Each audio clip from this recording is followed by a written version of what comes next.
Namaskar. Hello and welcome to PGurus channel. I'm your host Sree Iyer, and today we're going to talk about a very important thing, an attempt by India to enter the global market of pharmacy vaccines, of COVID vaccines, and the kind of blocks that it is facing. The story of Bharat Biotech's Covaxin, and to understand a little bit more, let us join Suhel Seth, who has kindly taken time out of his very busy schedule to share his thoughts on what exactly is going on with the approval of Covaxin outside of India and the kind of problems people who have been vaccinated with Covaxin face when they have to travel abroad. Suhel, you are a world traveler. You probably took Covaxin. I don't know, you took Covishield, but if you take Covaxin, then you are out of luck, mate, because many countries will not accept you. They will not allow you. In fact, they will not even allow you to board the flight.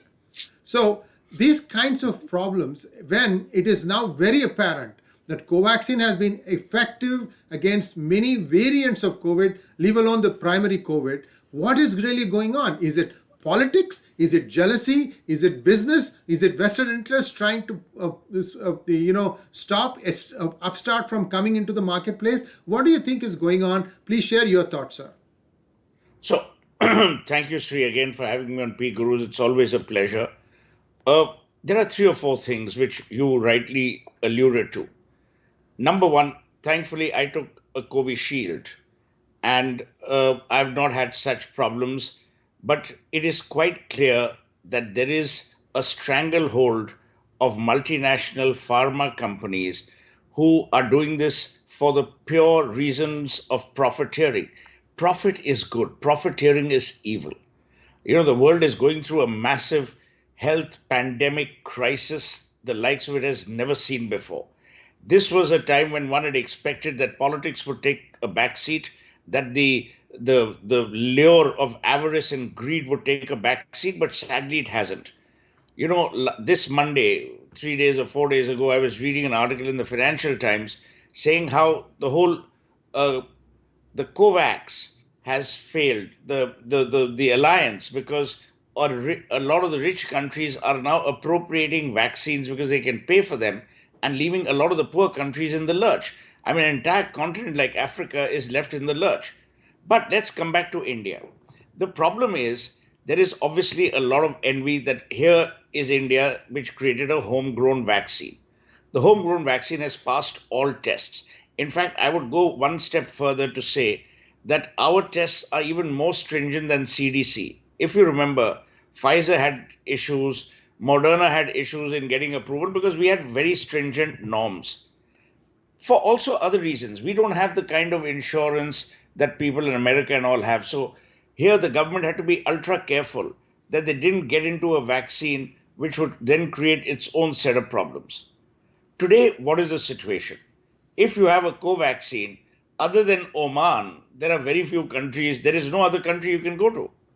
The recognition of Covaxin, to my mind, has not happened for three reasons. Number one, I think the government hasn't pushed it hard enough. See, Narendra Modi, when he wants to do something, does it. When the UK had these stupid rules against Indians, you saw how we kind of pushed back and then the UK recoiled. It's a typical situation of a bully. A bully is essentially a coward. If you push back the bully almost always retracts. The second is we have not put international pressure through the WHO, which, by the way, I have zero regard for. But the WHO should have taken into account two things. Number one, it's India. Number two, it's 1.3 billion people. So obviously, it's not something that can be completely excluded from the global map, as it were. The third is, please understand that a lot of Indians, whether they are employees or whether they are students, travel abroad. Those economies benefit. For instance, students who go to England or America are actually benefiting the US and the British economy, or for that matter, Australia. Look at our workforce. Our workforce is almost 13 to 14% globally. And if you look at just the Gulf, it's almost about 40 to 45%. So you are endangering your own economies, but you're also endangering the economic heft of India. So I think some steps need to be taken in order to address this issue.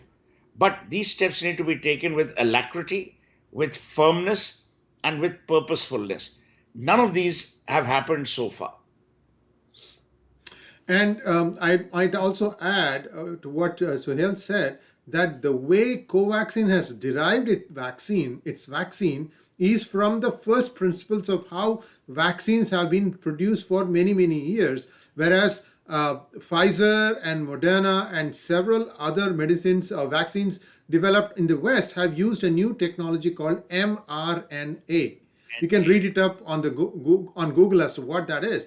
Now, the efficacy of these is less than that of Covaxin, and now they are saying that Pfizer will people who had Pfizer shots belonging to a certain type of ailments, they have to take a booster shot.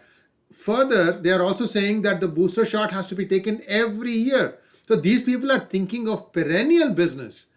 Whereas Covaxin seems to be able to stand on its own with just the first set of release. It hasn't done any changes. It has, in fact, I heard that it has got most of the stuff, ingredients sourced internally within India, which means it is not even dependent on foreign countries for its APIs. I don't know how true that is, but let's just say that it is easy for it to scale up. It is not scaled up as much as Covishield has, but it will scale up given some encouragement. So we also know that Prime Minister Modi has taken Covaxin. He is going around everywhere. So what is good for the Prime Minister should be good for the people, right?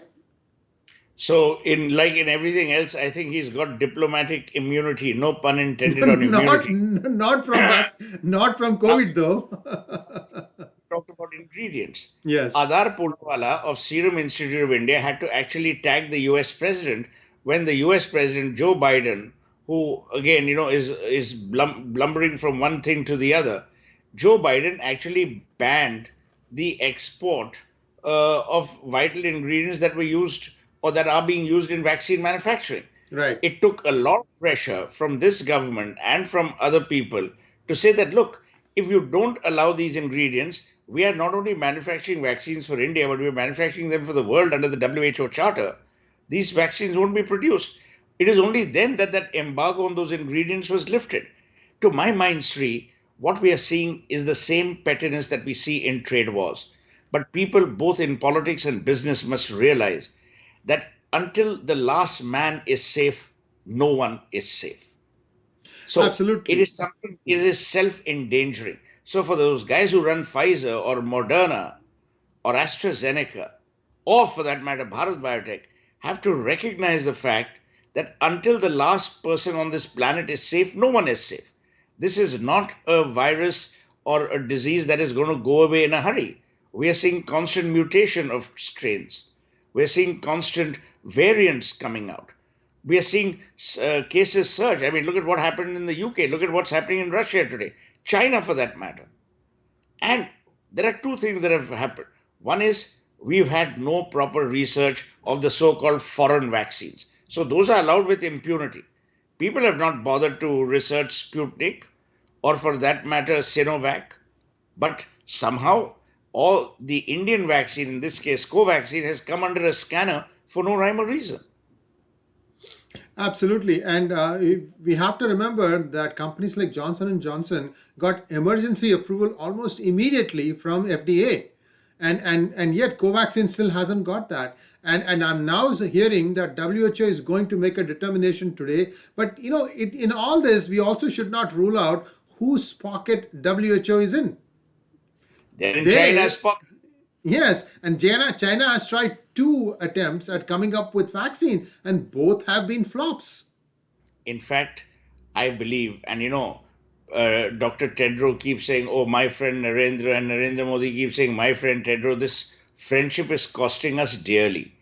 We need to now take a stand. There, I admire what Trump did with WHO.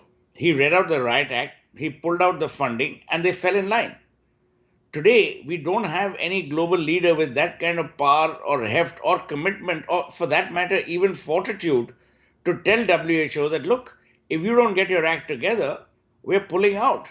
Because what is the WHO otherwise doing? They're doing pretty little nothing. And the fact is that the WHO, through its parent, the United Nations, should be putting pressure. We just recently in September had the General Assembly. That was a time for more pressure to have been put. We didn't. Today, we have enormous channels of diplomatic pressure that we are not using. So, the point I'm making, Sri, is who suffers? It's that old Bernard Shaw saying, when whales fight, shrimps are eaten. Today, when there is a global war, be it fueled by business or money or politics, the average Indian is suffering. Now, you tell me, what business does the average Indian have to suffer? If you remember, there were clearly in the initial phases of vaccination, there were hospitals demarcated. Those which had Covaxin, those which had Covishield. You and I didn't have a choice. If we applied for a slot and we got a slot, let's say in primary health center A or a hospital B, we had to take the vaccine that was available. At that time, no one told us, oh, we need emergency approval or we need global sanction. Today, the situation is alarming. A lot of people with Covaxin who have work, a lot of people with Covaxin who have academia to pursue are without, they're just stranded. Absolutely. And if we have to summary, like come up with a list of three things that the Indian government should be doing, and also the responsibility of WHO and as well as FDA. I mean, would you like to list out like three important things that need to happen because the world is suffering? Number one, we have Covishield and Covaxin. We should de-recognize all other vaccines until Covaxin, the issue is sorted. Much like we did with the UK, quarantine. Number two, we must heighten the international pressure through diplomatic channels. Number three, we must lean very heavily on WHO. WHO cannot abrogate its responsibility in this domain to say that, oh, we can't do anything, countries. I mean, this is ridiculous because this is something that will be used by a lot of countries for political baiting or be used to extract something else from India. So rather than wait for the other people to extract stuff out of us, we should be proactive rather than reactive. And so the takeaway is go on the front foot, Mr. Modi, and you will be able to hit the ball out of the park. Suhel, thank you so much for taking the time out of your busy schedule. Namaskar, and let's hope that Covaxin gets the pride of place in the world vaccine map. Namaskar.